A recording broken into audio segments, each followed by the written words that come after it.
I'm joined today by Angela Dapper. She's a principal at Grimshaw, the global architectural and design practice with offices in Los Angeles, New York, London, Paris, Dubai, Melbourne, and Sydney. So, Angela, perhaps we can start by telling me what sort of things you're working on at the moment. So at the moment, I'm working on a mix of projects. Recently, we've done quite a few sports stadiums. We did some work in Wimbledon, and we just finished Curragh Racecourse.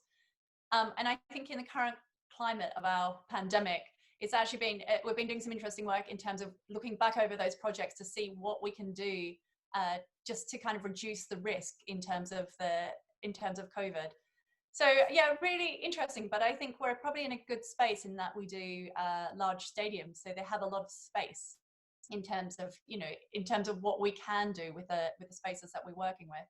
So a lot of the work I'm doing at the moment is actually going over old ground in terms of how spaces function and how we can best use them in these times, but also giving people the reassurances that they need, because part of it is designing out risk, but part of it is kind of having a look at where people perceive risk to be. So it's almost, we can take a lot of risk out in terms of hygiene, etc.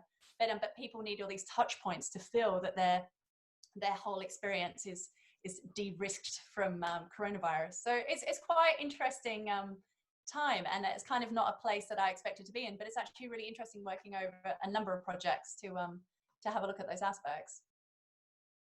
So if one looks more specifically at the workplace, I mean, what do you think the impact of COVID-19 will be on the way you work as a practice, but also the way offices in general will change? Do you think it's just a matter of more home working, or will there be a sort of bigger shift?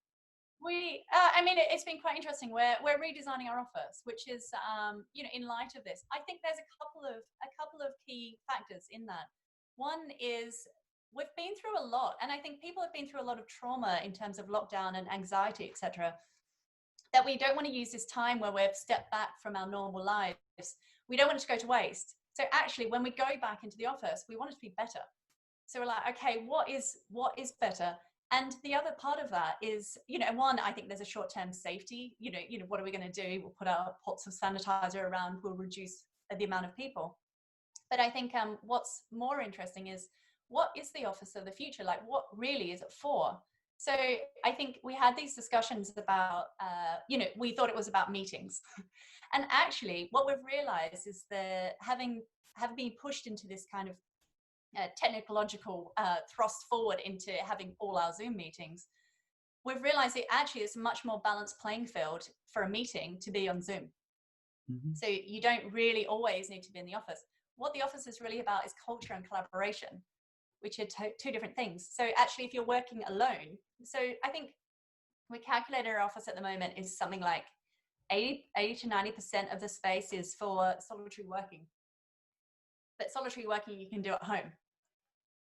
So, so actually we need to increase the area that we're using for collaboration, because that's where we really need to come together.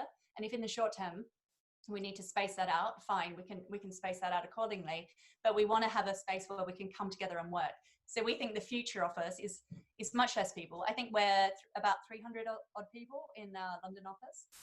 We're redesigning the office in the short term for about 70, because we feel we can socially distance and work in a way where we think a lot of the people don't need to be in the office. And then when we do need to be in the office, we think that it's not full time. You need to be in the office when you need to be in the office, so several days a week you can work from home if that works for you.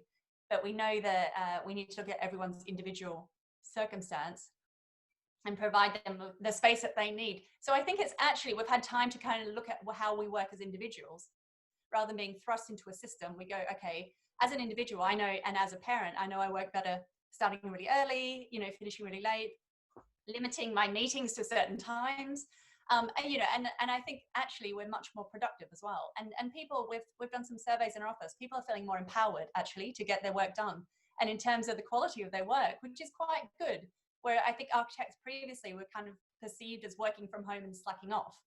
So we're kind of seeing the opposite, which is a really good result. So we want to take that learning and all the positives of this time into our future office. So we'll see. And we'll see in the short term whether that works for 320 people having 70 seats in an office, because it means that we'll have to do shifts in the time being to socially distance, keep it safe. But we think it's good, but it's going to have to be flexible to allow for change and learning as we go. So in the context of that change in working, now London is a global design hub, you're a global practice. So what impact do you think the pandemic will have on travel and just the way we operate internationally in the future? Well, I think we were already, and I would hope that most people were already thinking about our overseas travel and limiting it for sustainability reasons. So we were already kind of going down that direction. And I think the kind of lasting legacies of people feeling they needed to meet in person were really broken by the lockdown, when they realized how much they could still get out of video conferencing. And I think in terms of the positives and the level playing field that creates, is it's also meant over this time we've had more meaningful relationships with our other officers, because we're no longer are they so far away, because they're, you know, you're as close as you are. Do you know, like there's no distance anymore. So in terms of our facilities and our culture, we've been sharing yoga sessions, sharing meditation sessions, because we can get that timing to work. So it kind of has this closeness. But I think as well, like we've had to carefully consider some of our projects. So, you know, some of our Chinese projects started up quite quickly when we were still kind of going into lockdown. So, you know, I think again, the idea of having to be present changed quite a lot. But I think the one thing that we know we do need to consider is that our relationship that we've continued digitally, which we've formed in reality, have worked. And the same with our culture in the office. So what we haven't really taken on board and what we haven't really seen yet is how do you create lasting, meaningful relationships online instead of in person, because we know we are still personal people. So I think there's a point where we're going to have to kind of go back a little bit to, you know, meeting in person and that travel. But we just need to work out how we can make that work. And I think the same thing goes with our culture in the office. Like, so it works great because you have a team that you know and you can communicate on maybe in several ways now. Like, you know, we've got WhatsApp going, we've got our messaging, our emails, our Zoom, whatever we're doing. But if you have a new person, you know, are they absorbing what you're really about just by getting these snippets of information? And so that's not something we've really come to terms with yet. So that's something we need to take on board in the future. So it remains to be seen. So we kind of have to be open and have a look at it on several different levels. But I think in terms of international travel, I think it would be nice to pare that back for sustainability reasons. But we need to make sure that we are creating meaningful relationships. Now, you told me earlier that Grimshaw is reviewing its policies to support racial diversity in architecture. So in the current context, how are you going about that? Well, I mean, Grimshaw has always been great in terms of pushing on gender equality. And I think we've seen, and we've learned a lot about that. But I think by having a look at, and it's right that I think that as an industry, we should be doing this, especially in the context of the protests, etc. Like, it's really made us stop and think. And actually, looking back at, we thought gender equality was a tough issue, but actually it's nowhere near as complex as gender equity, as racial equity. And so we've got some lessons we can learn, but I think in the first step, so we're taking it slowly, you know, and learning and listening. But I think in the first instance, we need to look at representation. So how we can get the right people in the room. And then we need to move towards getting them around the table so they can help create the systems that we've got to perpetuate, you know, a system and a society that we're aiming to have. And I think it's interesting as built environment experts that we currently don't reflect the people we design for. Do you know? And so it's actually like stepping back. So one is looking at ourselves and what we can do in-house. And, you know, and I think it's a long way until we have equity in it and, you know, true inclusion where we have all the right voices around the table.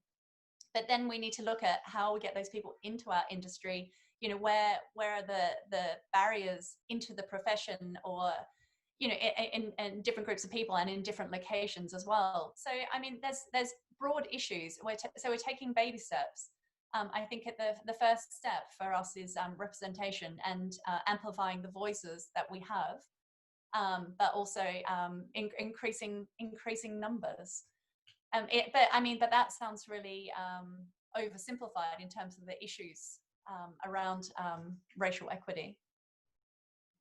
And how can you encourage more people of diverse backgrounds to actually join the architecture profession anyway? Because there is a real shortage of people to play a part in the growth of diverse offices that you mentioned. Yeah, absolutely. I mean, there's a few things. I mean, what's interesting is the numbers coming through universities are much higher than what we're seeing in practice. So, again, it's like, why is this happening? Why are we losing people as we go through? What are the barriers? How can we be some more supportive? I think that's, that's kind of an easy step. But then I think there's also the encouragement, and there's a lot of people in kind of grassroots organization encouraging school children. That's one of the first steps. And so we're part of some mentoring programs to help students, not just into the built environment, but to help realize their aspirations, to kind of look further than what maybe they see in front of them. But it's not near enough in terms of being far-reaching, because we're in London, so we look at London boroughs are where we can help in our own kind of backyard. But we know London has kind of one of the highest social mobility factors in the UK, so we're not as far-reaching as we could be. So, so I think it takes us as a profession, in a larger profession, rather than a handful of people doing this. We all need to get on board in terms of changing, the face of architecture and what we look like. And I think there's some good lessons about from gender equality. And I think now, when we look around the table, we instantly see, it's all men, it's all females. We're kind of programmed now to recognize this, but we're not seeing at the moment, wow, it's a table of all white people. And I think people are just starting to see that. You're like, wow, that board is all white. The senior management is all white. I think we're starting to see this and really recognize where the deficiencies are in our practice. And I think also we're recognizing that diversity is so important to us in terms of representing all the voices around us, to really be creative and responsible and be able to react and design for the communities around us. Yeah, absolutely. And huge amount of work to be done. And at NLA, we're also very much focusing on how we create a more diverse program, and indeed we improve the diversity with our own staff. And I think recent events have actually made all of us so much more aware, and hopefully the profession as a whole, as you say, can do much more about it than it has been in the past. So Angela, thank you very much for your comments and for your time, and I look forward to seeing you in real time, as it were, at the NLA in not too distant future. Great, thank you so much, Peter.